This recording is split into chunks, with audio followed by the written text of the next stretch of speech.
4 வயது சிறுமி பாலியல் வன்கொடுமை செய்து கொலை செய்யப்பட்ட சம்பவத்தில் போலீசார் 20 வயது வாலிபரை அதிரடியாக கைது செஞ்சிருக்காங்க. தாயின் கள்ளக்காதல் மோகம் மகளின் உயிரை குடித்த பயங்கரம் இது. தூத்துக்குடி மாவட்டம் குலசேகரன்பட்டினம் அருகே 4 வயது பெண் குழந்தையை தாயின் கள்ளக்காதலனே பாலியல் பலாத்காரம் செய்து கொன்று போட்ட சம்பவம் பெரும் பரபரப்பை ஏற்படுத்தியிருக்கிறது. நாகர்கோவில் பகுதியைச் சேர்ந்தவர் 32 வயது இளம்பெண். இவரது முதல் கணவர் இறந்துவிட்ட நிலையில் அதே ஊரைச் சேர்ந்த 35 வயது நபரை இரண்டாவதாக திருமணம் செய்து வாழ்ந்து வந்துள்ளார். இந்த தம்பதிக்கு 4 வயது மகள் இருந்திருக்கிறார். இரண்டாவது கணவனுடனும் ஏற்பட்ட கருத்து வேறுபாடு காரணமாக இருவரும் பிரிந்திருக்கிறார்கள். இதனைத் தொடர்ந்து கடந்த சில மாதங்களுக்கு முன்பு அந்த இளம்பெண் தனது குழந்தையுடன் குலசேகரன்பட்டினம் அருகே உள்ள ஒரு கிராமத்தில் வசித்து வந்ததாக தெரிகிறது. அப்போது இளம்பெண்ணுக்கும் தூத்துக்குடி ஆரோக்கியபுரம் முருகன் மகன் இசக்கிராஜ் என்பவருக்கும் பழக்கம் ஏற்பட்டதாக கூறப்படுகிறது.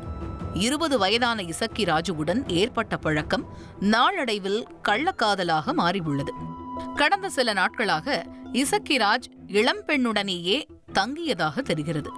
இந்த நிலையில்தான் கடந்த 20ஆம் தேதி காலை 9 மணி அளவில் குழந்தையை இசக்கிராஜிடம் கொடுத்துவிட்டு கடைக்கு சென்றுள்ளார் இளம்பெண். ஆனால் திரும்பி வந்தபோது குழந்தை பேச்சு மூச்சில்லாமல் இருந்துள்ளது. உடனே குழந்தையை உடன்குடி அரசு மருத்துவமனைக்கு அழைத்து சென்று சிகிச்சைக்காக அனுமதித்தனர். மருத்துவர்களிடம் குழந்தையை ஏதோ வண்டு கடித்து விட்டதாக கூறியிருக்கிறார் இசக்கிராஜ். அங்கு பரிசோதித்த மருத்துவர்கள் 4 வயது குழந்தை இறந்துவிட்டதாக கூறி பகீர் கிளப்பியிருக்கிறார்கள். மேலும் குழந்தையின் உடலை தூத்துக்குடி அரசு மருத்துவமனைக்கும் அனுப்பி வைத்தனர். ஆனால் குழந்தையின் உடலில் காயங்கள் இருந்ததால் இதுகுறித்து குலசேகரன்பட்டினம் போலீசாருக்கு தகவல் தெரிவிக்கப்பட்டது. சந்தேகமடைந்த போலீசார் இருவரையும் விசாரணை வளையத்திற்குள் கொண்டு வந்தனர். உடற்கூறாய்வில் குழந்தையை பாலியல் பலாத்காரம் செய்து கொலை செய்யப்பட்டது தெரியவந்தது.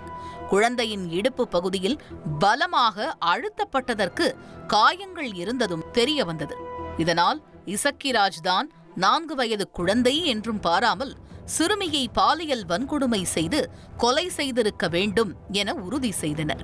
இதுகுறித்து குழந்தையின் தாய் கொடுத்த புகாரின் பேரில் போக்சோ சட்டத்தில் வழக்கு பதிந்த குலசேகரன்பட்டினம் போலீசார் இசக்கிராஜை கைது செய்து தீவிர விசாரணை நடத்தி வருகின்றனர்.